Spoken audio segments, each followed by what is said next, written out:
Bonjour à tous, c'est Jiba pour l'ouverture et l'analyse de Réalité corrompue, le pack d'intro du Serment des Sentinelles bleu incolore.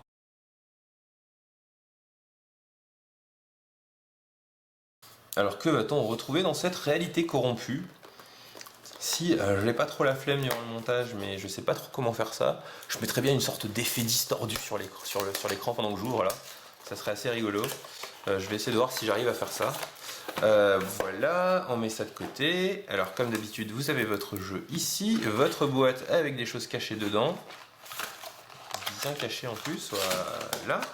Donc, ah tiens, ok. Bon, rien de grave, ça a été mal découpé à l'intérieur. Votre petit livret qui vous rappelle ce qu'il y a dans tous les packs d'intro, que j'ai toujours autant de mal à ouvrir. Je pense peut-être après 50 ans d'expérience de métier, j'arriverai à ouvrir ce genre de paquet. Voilà, donc on vous rappelle, dernier ressort, réalité corrompue, cycle vicieux, déferlement de résistance, effort concerté, pardon, avec la liste de toutes les cartes, etc. Et une petite explication de chacun des decks. Et de l'autre côté, on vous dit de prêter serment, on vous rappelle un peu l'histoire du serment des Sentinelles, et Nissa qui prête serment contre les Eldrazi, contre tous les méchants de l'univers. Les boosters pour compléter votre deck, on fera ça à la fin comme d'habitude. Une ouverture facile qui n'en est pas une, là aussi j'ai envie de dire comme d'habitude, mais ils s'en sortent quand même pas si mal chez Wizard, j'ai vu bien pire.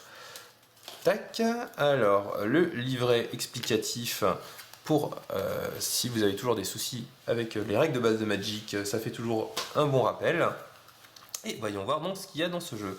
Donc, je vais vous dire le nom de la carte, même si je le trouve complètement aberrant, puisque c'est indolent pélagique, je ne comprends pas un mot de ce nom de carte. C'est une 4-4 pour 5, 6 pardon, 5 générique, 1 bleu, elle n'a pas de couleur, elle a la carence, et à chaque fois qu'une créature que vous contrôlez inflige des blessures de combat à un joueur, vous pouvez piocher une carte.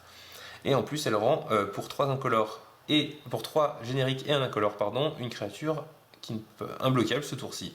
C'est une capacité vraiment très très forte. Je l'ai joué en draft il n'y a pas longtemps, c'était c'était vraiment très très fort, forcément. Hop, alors, et la deuxième rare du paquet, c'est un interminable. Interminable pourquoi? Parce que c'est une XX pour X, grosso modo. Donc si vous payez 5 mana, ce sera une 5-5, puisqu'il arrivera avec 5 marqueurs +1/+1. Mais si vous payez 10, bah, ce sera une 10-10. Hein. Je sais pas où je vais la mettre dans la carte, je vais la mettre aux alentours de 4. Voilà. 4, ici ça va être à peu près ici. 5-6, voilà. On a des prophètes de la distorsion, donc c'est une 1-2 pour 1. Ah non, on en a qu'un, c'est des drones ensuite. C'est une 1-2 pour 1 carence qui fait piocher une carte pour 3 génériques et un incolore. J'ai encore un peu du mal avec dire générique et incolore. On a des drones de la récupération avec l'ingestion. On a donc un tapeur, le drone aveuglant, qui engage pour un générique, un incolore pardon, des créatures. On en a beaucoup visiblement, on en a 3. Voilà. Des 1 de vol ingestion. Je ne sais pas si vous sentez le thème à la maison, mais moi je le sens plutôt pas mal, le mono bleu incolore. Voilà, de quoi grossir votre créature incolore. Ensuite, on va passer à des drones qui rajoutent de la mana, mais que pour jouer des sorts incolores. Ça tombe bien, j'ai pas encore vu un seul sort qui n'a pas la carence dans ce paquet. Il y en a 3. Donc si vous en avez, ça va vous permettre d'accélérer aussi l'interminable ou les indulgents ou l'indolent pélagique, je sais pas, c'est un indolent, il n'y a pas de S a priori. Les engendreurs célestes Eldrazi, toujours aussi fort cette carte, une de 1 vol qui arrive avec un jeton, 1-1, Eldrazi spawn. Là aussi c'est très très fort, notamment dans ce deck, puisque c'est une 3-2 pour 3 avec l'ingestion, mais aussi qui donne +1/+0 à toutes vos autres créatures incolores, toutes, y compris donc les sions par exemple. Une 2-3 vols qui permet en payant de l'incolore de faire attaquer une autre créature volante avec elle, enfin de rendre volante une autre créature. Voilà, il y en a plusieurs. Lui, il marche avec la, pardon, pas la carence, l'ingestion. Il va récupérer une carte de l'exil pour la remettre dans le cimetière de votre adversaire. Et si vous le faites ainsi, vous lui renvoyez une créature également dans sa main. Donc une très bonne carte pour faire du tempo. Un 2-4 vol à chaque fois que vous jouez un sort incolore, l'adversaire ciblé exile la carte dessus de la bibliothèque. Autant dire qu'avec ça, normalement, vous ne serez jamais à court de cartes à exiler, en tout cas pas dans ce deck-là. Canaliseur de Kozilek, ça fait de l'incolore, c'est toujours pas mal. Tac, il y en a 2. Un marcheur des landes, donc c'est une 4-4 piétinement pour 5 qui gagne +1/+1 pour chaque terrain que vous contrôlez qui s'appelle land. Il y en a combien? Il y en a 2, voilà. Donc j'imagine qu'il y a pas mal de land dans ce paquet pour justement contrebalancer le fait qu'il soit monocolore. Donc ça va être appréciable. Pionnier de Kozilek, donc on l'a déjà vu dans un autre intro pack, il est 5-5 pour 6 et il peut empêcher des créatures de le bloquer. Ah, mon ami Fléau de Balaged. C'est une 7-5, à chaque fois qu'il attaque, le joueur défenseur exile 2 permanents qu'il contrôle. Voilà, très très sympathique. Alors je vais passer au sort directement. Il n'y en a pas beaucoup. Plus 3-3 pour 2, dont un incolore et un générique. Un très bon anti-bet quand vous avez de quoi générer de l'incolore. Il y en a 2. Présence du titan, donc vous avez pas mal de créatures un peu imposantes là-dedans. Donc vous pouvez les révéler en plus quand vous jouez cette carte-là. Et la créature ciblée, vous exilez une créature ciblée si sa force est inférieure ou égale à la carte que vous avez révélée. Donc par exemple avec des fléaux de Balaged, vous allez pouvoir exiler des cartes jusqu'à 7 en force. Ça ne marche pas très bien par contre avec l'interminable, parce que quand il est dans votre main, l'interminable il est 0-0. Mais bon, vous avez pas mal de grosses créatures pour aller avec. Il y en a une condition défavorable, donc ça engage des créatures ciblées, elles ne se dégageront pas, et en plus vous mettez un Sion 1-1, donc ça va vous permettre de faire passer des points facilement, et abolition de l'existence, ça exile un permanent, voilà, sec. On a Cataracte gangréné, donc le terrain qui fait piocher 2 cartes en sacrifiant, une étendue sauvage en évolution, voilà, c'est pour ça que je me souvenais plus du nom en anglais tout à l'heure. Il est beaucoup trop long. Vous avez donc des landes, 1, 2, 3, 4, 5, 6, 7, 8, 9, 10 landes, c'est pas mal du tout, et le reste ça va être des îles, donc j'imagine qu'il y en a à peu près autant. 5, 6, 7, 8, 9, 10, 11, 12, 13, 14 îles, parce qu'il y a quand même beaucoup de jeux de cartes qui coûtent du bleu, hein. Toutes celles qui coûtent 4 ou moins coûtent du bleu par exemple.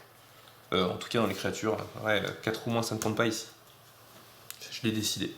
On va ouvrir les boosters qui vont avec pour voir comment améliorer ce jeu-là. Alors, d'instinct pour l'instant, j'aimerais bien potentiellement enlever la présence du titan parce que même si ça permet d'exiler des trucs rigolos, ça demande quand même une contrainte d'avoir des grosses cartes en main, ce qui n'est pas forcément le cas. Et qu'est-ce que j'aimerais bien ouvrir? Je ne sais pas. Je ne sais pas du tout. Peut-être d'un autre drone cultivateur pour faire du mana incolore. Peut-être des petites créatures volantes pour aller avec. Voilà. Bon, voyons voir. Alors, blanc, je ne regarde pas. Tac, rouge, noir. Alors du coup, on est assez limité ici dans notre booster. Mais c'est un bon signe quand même. Parce que si vous allez pouvoir vous intéresser qu'aux cartes bleues et aux cartes incolores, vous allez pouvoir échanger tout le reste avec vos potes. Tac, alors là, une carte bleue qui arrive. Un crabe 1-5. Non, ça on ne saura pas dans ce deck. Tac, une Sidos. C'est peut-être pas si mal dans un jeu qui a plein de petites volantes et qui décide d'attaquer, d'avoir un artefact qui grossit vos créatures. Je le mets de côté. Voilà. Ça rend une créature imbloquable, piocher une carte. C'est pas si intéressant que ça. Emprise des ténèbres, une bonne carte, mais pas dans ce jeu-là. Pareil, c'est rouge. Oh, c'est blanc. Et quelle est la rare? Quelle est la couleur de la rare? Ah, ça a l'air d'être incolore. Mimic Eldrazi. Alors c'est une 2-1 pour 2. Quand une autre créature incolore arrive sur le champ de bataille sous votre contrôle, vous pouvez remplacer la force et l'endurance du Mimic Eldrazi par la force et l'endurance de cette créature jusqu'à la fin du tour. Je crois que ça va être très intéressant dans un jeu, dites-moi, avec beaucoup de cartes incolores. Donc pour faire un exemple simple, vous jouez tour 2 votre Mimic Eldrazi et tour 3 vous jouez... vous allez jouer le guide de ruine. Donc la Mimic Eldrazi va devenir 3-2 jusqu'à la fin du tour.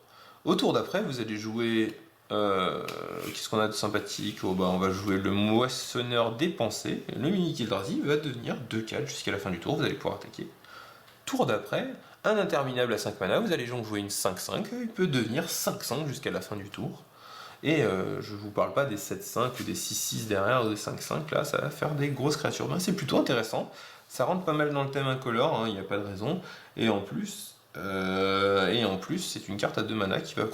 c'est plutôt bien dans ce jeu qui permet de mettre un peu de pression, qui cherche à mettre un peu de pression. Et j'aime beaucoup le texte d'ambiance, tiens, je viens de voir, il est invariablement variable. Derrière une île et un jeton Sion Eldrazi. Voilà, qu'a-t-on dans le deuxième booster? Donc voilà, on va enlever direct la présence du titan pour ça. Alors, c'est rouge, c'est noir, c'est blanc. Oulala, c'est rouge, c'est noir, c'est blanc encore, c'est vert, c'est bleu. Ah voilà, un drone cultivateur de plus, comme je disais tout à l'heure, ça nous intéresse. Je le mets là. Le crabe ancien, ça nous intéresse toujours pas. Une grosse créature verte, c'est bien, mais c'est vert. Le mage saurage, c'est bien, mais c'est aussi du rouge. Ça ne nous intéresse pas. -2/-2 à toutes les créatures. On n'a pas envie de se le prendre en pleine figure. Ça a l'air de bien casser notre deck. Et ruine d'Oranriff. Ah bah tiens, c'est intéressant ça. Donc il arrive en jeu engagé, donc sur le champ de bataille. Il permet d'ajouter de l'incolore.